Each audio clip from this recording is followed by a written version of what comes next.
I'm a thinker, observer, the baddest man you ever heard of.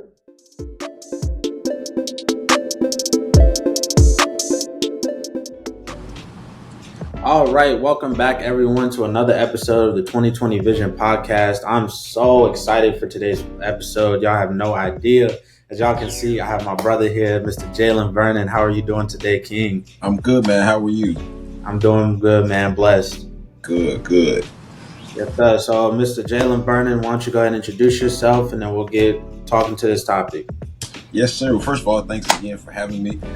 My name is Jalen Vernon. I am Hamptonian, originally from Chicago, Illinois. And my kind of four things that I do a lot, but it can all really be boiled down to four things. Ministry, I'm a minister. Music, I play saxophone as my main instrument. Media, I'm into photography, videography, and then also menswear. So I like to dress. So I like to just do a lot of things, be well-rounded, and I'm excited for today's discussion. Yes, sir. And man, you look, Mr. Do It All. That's that's your name. But thank you, man, for coming on. I'm really excited. Today, I wanted to kind of switch the narrative and talk about being an open book. That's the title of today's episode. And so, Yeah. I think when we talk about being an open book and being open-minded throughout our college years, I think that's one of the most important things that you can think about and talk about is that you can't go one path, going towards college. And I know people choose their different paths when they're picking schools, and they choose their different majors, and they choose the different things to be a part of, organizations and their type of business. But I think when you think of it as a mindset, you have to think about the type of path that you choose in terms of keeping an open book and also being open-minded about things. So let's start off the conversation, man. To you, what do you think it means to have an open book and to also be open-minded about things? Because I know you've been a part of a lot of stuff. You have definitely networked and connected with different people. So how does that work for you? Yeah, so being open-minded, trying new experiences, I think is very important. I think one of the greatest gifts my people, my family, my parents could have given to me was the gift of exposure. I know a lot of times we hear about being exposed to things too early as a child and it was detrimental. But I think if we look at the flip side, the positives of being exposed to certain things. And so even things like traveling, doesn't have to be traveling out the country, but traveling out the state. Like I remember I would take trips down to Mississippi for family reunions or go to Memphis or Atlanta. Just being exposed to different environments. And so I think that's important because that kind of helps to shape how you think. So later down the road, you can kind of go back on some of those experiences, and that changes how you think, how you treat people, how you navigate with others. But I think it's incredibly important to be open-minded. I think me personally, this is something I got to check myself on. I like to be right. But I have to remember that I'm not always right, and you have to always take in other people's point of view. And so I listen to a lot of different genres of music. I listen to different preachers and teachers and different viewpoints, different religious beliefs. I'm always trying to learn, be open-minded. I listen to people who agree with me. I listen to people who don't agree with me, just so I can always be growing and challenging myself. I think especially in college, it's important because you're going to be, oh man, you meet a whole bunch of different people. You meet in college, high school and grammar school and all these other schools. You meet people pretty much that's in your neighborhood that look like you for the most part. Y'all have similar beliefs, similar values. I went to mostly Christian schools. But then you get to college, man, it's like you meet people from all over. You can meet somebody one day from LA. You can meet somebody from Oregon. You can meet somebody from Bermuda. It's like you meet people from everywhere. People that believe, that are Muslims, that are Buddhists, that are atheists, agnostics. So you meet people on the spectrum everywhere, and it's diverse. There are a lot of diverse beliefs, and so it's important just to be an open-minded person, to try new things, to try new experiences, try different clubs. In college, I got very active with a whole bunch of clubs, organizations. Might get a little bit too active because that stuff started being a distraction. But to answer your question, I hope I'm answering your question. It's very important, I believe, to be open-minded because that's how you grow, that's how you learn. You never want to be narrow-minded, thinking that you're right, that your viewpoint is the only right way of looking at things or the only right way to think about something. But always be a continuous learner. I think that's very important, something that's helped me along my journey. Right, and I absolutely agree. I think you bring up a good point about being exposed to things. I think when we're in college and you step on, for example, like you step on the yard for the first time and you're seeing everything that's going on, and you're like, man, what do I join? Like, what Yeah. am I going to be a part of? And I think, of course, we had it a little bit harder because COVID really, took that away from Hmm. the beginning part, and so we didn't really get to see what we could be a part of. And so coming back, sophomore year, that was a chance for us to really get exposed. And I think it was easier for people who were naturally extroverts, were able to get out their comfort zone and say, like, this is what I want to join, this is what I want to do. But me personally speaking, like when I first got to campus, I didn't know what I wanted to do. Like Yeah. I had no idea what I wanted to be a part of. And like I mentioned earlier, my father went to Hampton, so he was a part of like direct things at Hampton where, you started freshman year, you were doing that all 4 years. For Right. me, coming back sophomore year, that was a real challenge trying to figure out like what do I want to put my time and energy into, right? Yeah. And like what do I want to invest in? And so I like what you said about keeping your options open, because I think a lot of people that I've met, they're so narrow minded that all they see is like one goal. But if you just look at all the available options, you can connect that stuff, And Yeah. on this campus, we have a chance to collab with different things. Like if you're a part of men's caucus, you can collab. With women's caucus, you can collab with SGA. Like when I was part of the leadership program, well, I still am a part of the leadership program, but when I was running it, one of my biggest things as a leader was to figure out how we could connect to other organizations and how we could build other missions for a better purpose. So definitely agree with you on that. What would you say, switching the topic a little bit, what would you say people misunderstand about you the most? Like, what is something that you feel like, when people view you from an outside perspective, they misunderstand? And how have you tried to, because some people, when people misunderstand about you, some people buy into it or Right. they kind of, like ignore it and, kind of live in their own lens. So what's something Yeah. that does that? Oh, that's a good question. I think one of the things that people misunderstand about me often is that because I wear suits a lot. I was wearing suits a lot more back in the day, but now I kind of toned it down. But when I was definitely, wearing suits a lot, like every day, I'll be walking around talking to people. I think there was this kind of like an image or this facade, if you will, that people thought I was this bougie, stuck up type person, and especially like when people see me in ministry settings, behind the pulpit or whatever, they might have a certain thing. He, preacher and this and this. And so I think a lot of times some people don't necessarily see the humanity in me. They kind of just see Jalen, that's the preacher. Jalen, that's the pastor, reverend, all this, all this stuff. So like if you see me walk in a kickback or something, you're like, what you doing here? Like you know what I'm saying? It's like college student too, human, just like y'all. And so that's one of the things, and that's one of the reasons I kind of, post, even on my stories, I kind of post more things that's not church related, just so people can understand. I think there's always this thing with preachers or people in ministry that's all they do. But, I try to be, I'm a well-rounded person. I try to be, but I think that's one of the things people just, they limit you or they put you in one category. So that's one of the things that I kind of have to fight. Just let people know, like, I'm a human just like you, man. You don't got to call me pastor. You don't got to call me minister. I'm Jalen. You feel me? Like, at the end of the day, I'm a human. I was not a preacher when I came in this earth. I was a human. I'm black. I'm a man. You feel me? So it's just like, it's more to me than just what I do. Like, there's a different side of me of who I am. That Yeah, makes sense. yeah, that's real that you said it, because I definitely can relate to that. I think a lot of people, when they see what you're doing and how much of what you're doing in this world, I think they try to profile you as just that instead of getting to know you for who you really are and really figuring out like what makes you a person. And we all have our titles, we all have what we're doing, and I definitely can testimony to that, because I remember when we were at school, I know a lot of people looked up to you, and a lot of people looked at what you were doing as inspiration. And for me, that was a confidence thing. It was like, what, Jalen is the guy that's doing this, and he's actually making a change in people's lives. But I think it's important for people not to look at that as just who you are, and actually dig in to your personality and figure out what makes Jalen Jalen. 'Cause at the end of the day, you can kind of have like a title on top of your life that said, youth pastor and inspirational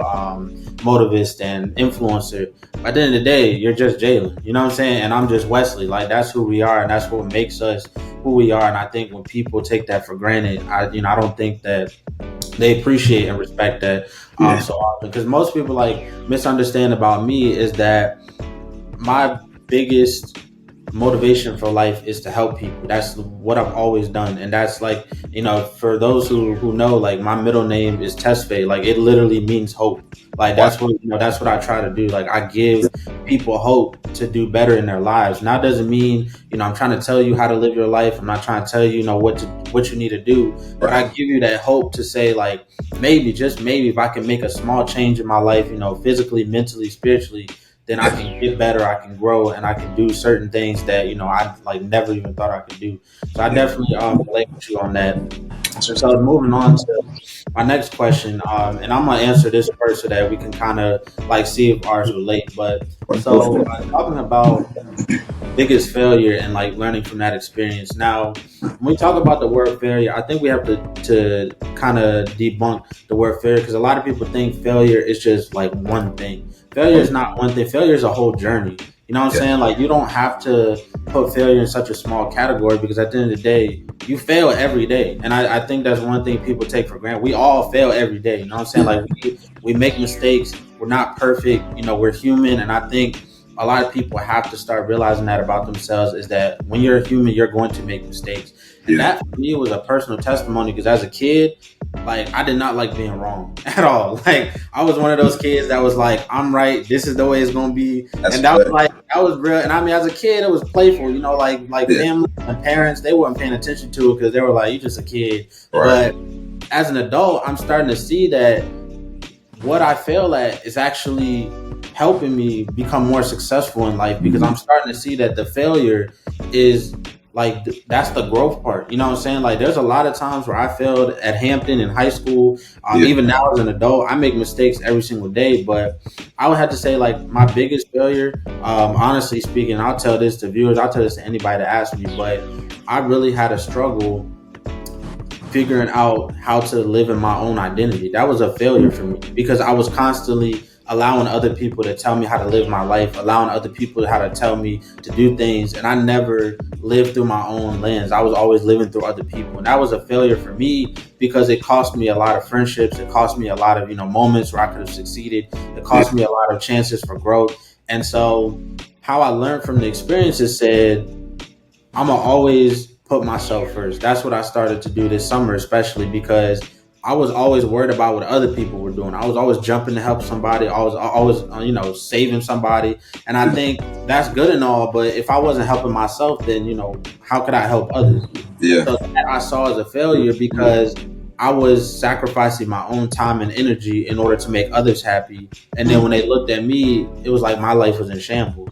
And so I looked at it as a failure. And this summer, I changed that narrative around to say, make sure that if we're using an analogy, it's like saying, make sure that when you walk through any door, that your room before you walk through, a new door is clean and organized. That means my life, I had to make sure it was clean and organized before I tried to, step into somebody else's and help them out. So what would you say your experience, was your biggest, or even just a moment where you felt like, you had failure in that moment, and then you took that, learned from it, and turned it into success? Yeah, I got a lot, but I won't say them all, because I done made a whole bunch of mistakes. I would say one of the things that has, excuse me, that I've struggled with most is procrastination. And I think most of it comes from my love for perfection. So I'm a perfectionist. Like, when I was a kid, it's like, you do things the right way. Don't have to do nothing. We got to do everything in decency and order, spirit of excellence, all this is, which I still agree with. However, I think what you have to consider is your relationship with perfection. I think a lot of times we hold like perfection as this idol, and it's like, if I don't achieve or obtain this level of perfection, then I'm not going to do it. So for example, a lot of times, like even certain videos, one of the reasons I just did that 33-day challenge I did is because I was sitting on a lot of things, a lot of ideas, but I wouldn't put them out because they weren't to my level of perfection. And so I think a lot of times perfection has held me back. And so it's like that's an everyday battle that I'm having with perfection, procrastination. It's like, yes, it like if I'm working on a video, it might not be exactly where I want it, but the average person is not going to catch, you know what I'm saying, like the tiny little details about it, you know what I'm saying? And so that's one of the biggest things. But I realize it's a quote from a preacher. She said, I think it was Bishop Rosie O'Neill. She said that procrastination is the arrogant assumption that God will give you another chance to do tomorrow what you can do today. So basically, when you procrastinate, you saying to God, I feel like I have another shot at this tomorrow. But God, you don't know if you're going to wake up tomorrow. You know what I'm saying? So it's like you got to, I believe, for me, whenever I have an idea or I feel like God's giving me an idea or something to do, now I'm just kind of trying to get on it as soon as possible. Because kind of like our parents would tell you that delayed obedience is disobedience, right? If somebody tell you to take out the trash and you're like, all right, I'll do it later. But they like, no, you need to take out the trash now. Because once I tell you to do something, that's what you need to do. So that's kind of where I am now, trying to battle this procrastination, man. Because I think a lot of times it holds us back and it does more harm than good. We think we're trying to obtain this level of perfection and get better, but really it's holding us back from progressing, in my opinion. Yeah, no, that's absolutely real. And, procrastination has been probably the biggest enemy to our generation, I feel like. And I think, I'm a constantly keep saying it. COVID made it much worse. And I will never give COVID a break because that really put a lot of people's procrastination on blast. That was just like a hard time to concentrate. And I know for me, when I got back to college, and coming back sophomore year, procrastination was such a big part of my life. Like I felt like I had so much time that I could do stuff later, but I was setting myself up for failure. And I was actually on a walk with one of my closest friends, and he was telling me that early preparation is the best gift that you can ever have in your life. Like if you prepare early for everything, that's going to set you up for success. You got to prepare early. And my dad preaches this all the time. My dad's probably one of the most organized people I've ever met in my life, and he always has his stuff planned early because he knows that life is crazy as heck, and it's gonna get only crazier. So he's like, if you prepare your stuff early, one of the most famous sayings on this planet is that if you stay ready, you ain't got to get ready. You know what I'm saying? And I think I had to remember that going through college is that I put myself in such a bad position with procrastination and even my academics. Like I had to bounce back from my academics so many times that I can count because I was not prepared for what was going to happen, and it's the simple things, like if you're talking about academics, set up a master schedule, know your plan for the semester, know what you're going to do, figure out your tutoring early on. Figure out, your study groups, what you're going to do for your finals. And I think a lot of us live in that kind of mindset where we're like, oh, we got all the time in the world. And I promise for all of you watching, I promise you, you do not. I'm in my senior year of college and I am on the verge of trying to graduate, get to grad school, and handle all the stress of college at the same time. So I think it's very important when you say that is that we got to start preparing early, and making sure that at the end of the day we know that if we have stuff prepared, then we're not gonna have to do it later. And I think a lot of us, the benefits of that is gonna be rewarding. And I see it now. Like during the summer, I prepare my stuff early. I put all my stuff early in the week, and by the end of the week, I'm stress relieved that I don't have nothing, to do. I can relax on the weekend. And so talk about a little bit, what are your practices for being prepared earlier? How would you best say are some healthy practices for those who have a problem with procrastination, and can help them, get to a better step early on so they don't have to worry about the late failure. Yeah. I'm gonna go back 1-2 just to add on to something that you just said about we feel like we have all the time in the world. I think too, especially because we're young and we feel as if we got, and hopefully we do live long, healthy lives. Is I want, a lot of people in my family, I got a lot of old people that have lived long, their 90s, even some to their hundreds. And so it's I would like to live a long, healthy life, but that might not be my reality. You know what I'm saying? So a lot of times I think we got 70 more years on this earth. I just, later. But it's like, I don't, not to get morbid, but next year can be my last year. I pray to God it's not. But I'm at a point now where I feel like there's this sense of urgency with me now. It's like when I have an idea or feel like God has pushed me to do something, it's this sense of I'm not going to wait because I don't know if I'll have this opportunity again. And so I think we need to just kind of shift our mindset that even though we might have a little bit more time, you just never know how much time you have. And even if you do have more time, once you do something, that kind of frees you up to do more, right? So it's like after you completed one assignment, then on to the next. But in terms of the procrastination as healthy practices, I think one of the best pieces of advice I can give to someone is to just do it, man. It's pretty, you know what I'm saying? It's like just do it. However, some things that have helped me is planning. I feel like my most productive days or my most productive weeks is when I start the week off. I sit down on Sunday night and I just write down everything I know that I have to do. I don't know where my planner is. Here it is. Here's one old one that I have. This is actually from during COVID, and so I would just every week I would sit down before the week started and write down everything that I had. So a little bit something like this.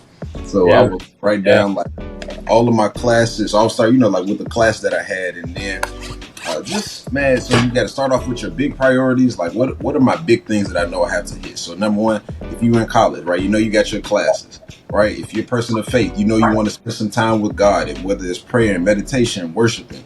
Then you want to make sure that you're spending time with you, right? So that you crave out some time if you're into hobbies. Or for me, for instance, I'm a musician, so I know I got to carve out time to practice. I know I got to carve out time for other hobbies. Carve out time to, I don't know what, watching YouTube videos, learning more about things, right? And then you got your organization, right? Are you in band? Are you Greek? Are you such and such?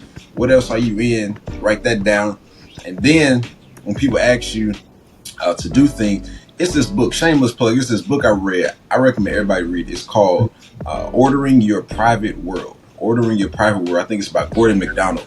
And he talks about just that, ordering your private world. A lot of times from the outside looking in, we look like we got it all together. But really on the inside, it's like we're in turmoil. We're in shambles.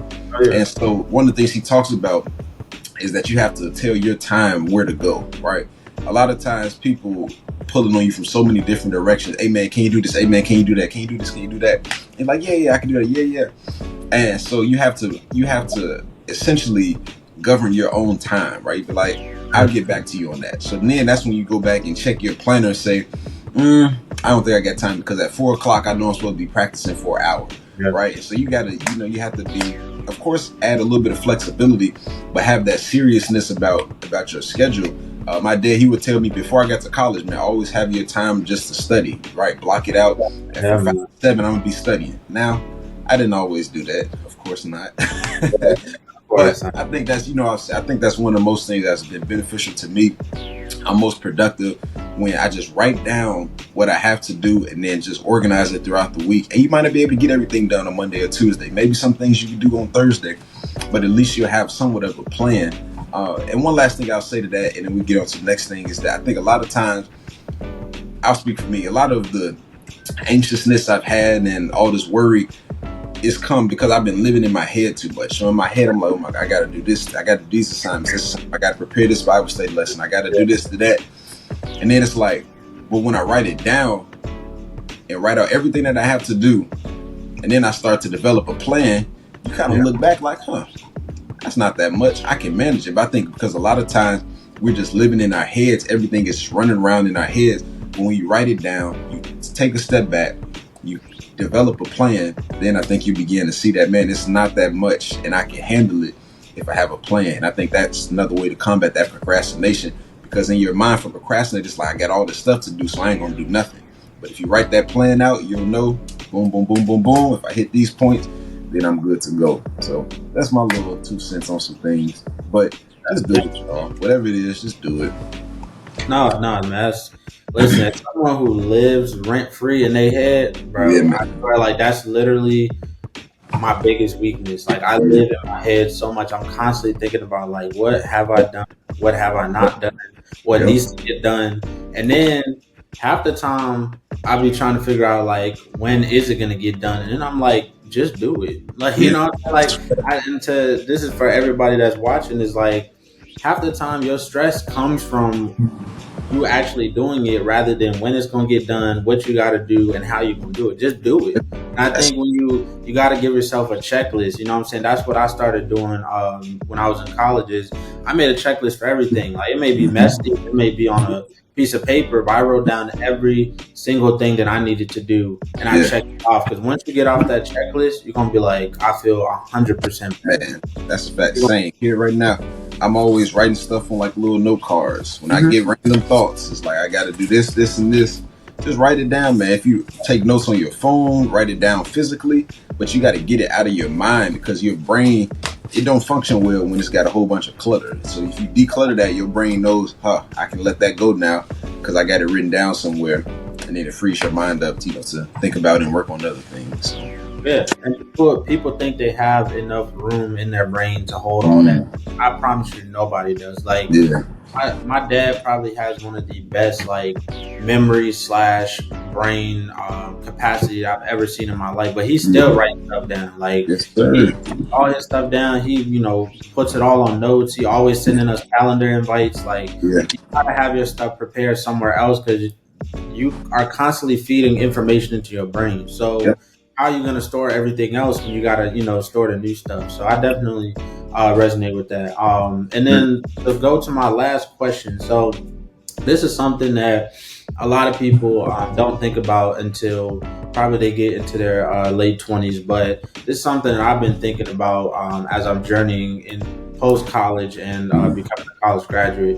Is if you could be remembered for one thing, what would it be? And this is not like when I die or when when it's all said and done. This is just something that you will want people to remember about you, about your business, going about what you do, going about who you inspire. What is one thing that you feel like everyone should remember? That way, they don't remember Jalen the pastor, Jalen the student, Jalen the graduate. They remember Jalen Vernon himself. That's a good question. Good question. I think one of the things that I would want to be remembered for now and later down the road, I have a passion for helping people. So I would like to be remembered as someone who just had a heart for others, who inspired others, challenged others, and really pushed others to be the better version of themselves, whatever that looks like for them. But that's one of the things. Like like you said, I don't want to just be remembered just as Jalen the preacher, Jalen the musician, Jalen the photographer, Jalen such and such, but just someone, just me. You know what I'm saying? Just someone who had a heart for the people, someone who really just wanted to make a change for the better.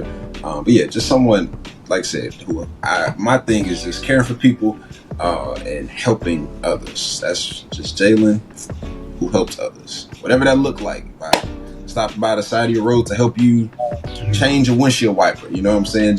But I think life it's all about service, serving others.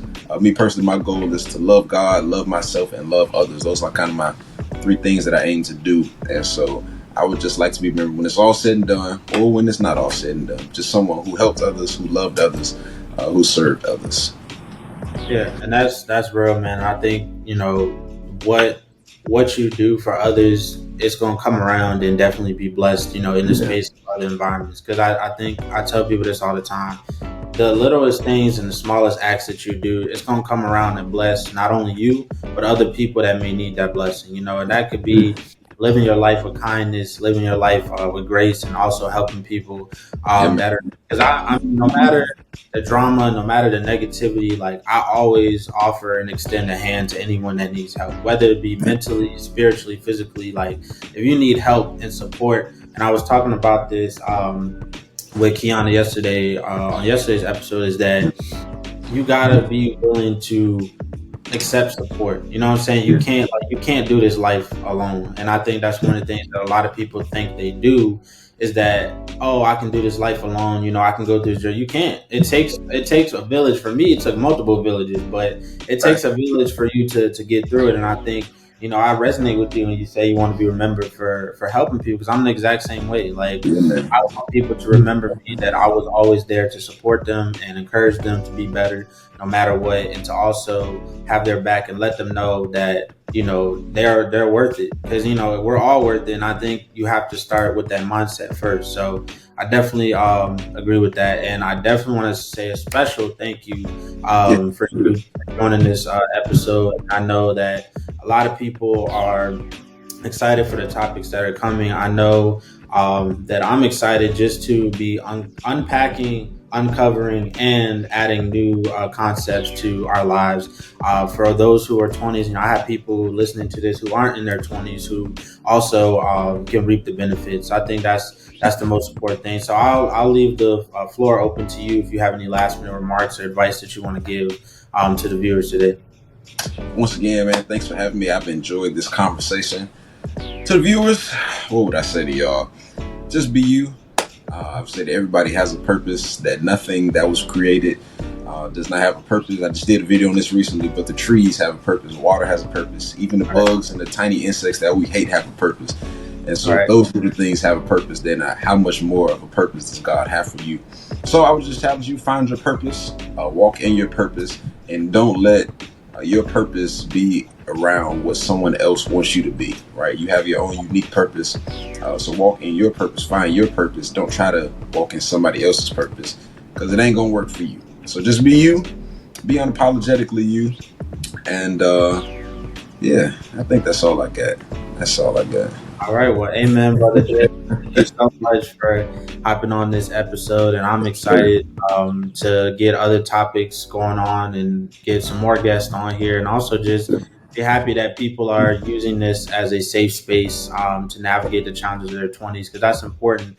And these are the pivotal years. These are the years that you really work on yourself and figure out what you want for your life and your future. And so, biggest takeaway we both can say to this is be yourself, invest in yourself, keep yourself open-minded, because I know that's something that, will reap your success in the future. And lastly, don't be afraid to get out your comfort zone and try new things, because at the end of the day, that new thing could be the success that you needed for your life. So thank you all for watching today on today's episode, for episode 3. Thank you again, brother Jalen, for joining us, and we'll see you in the next episode.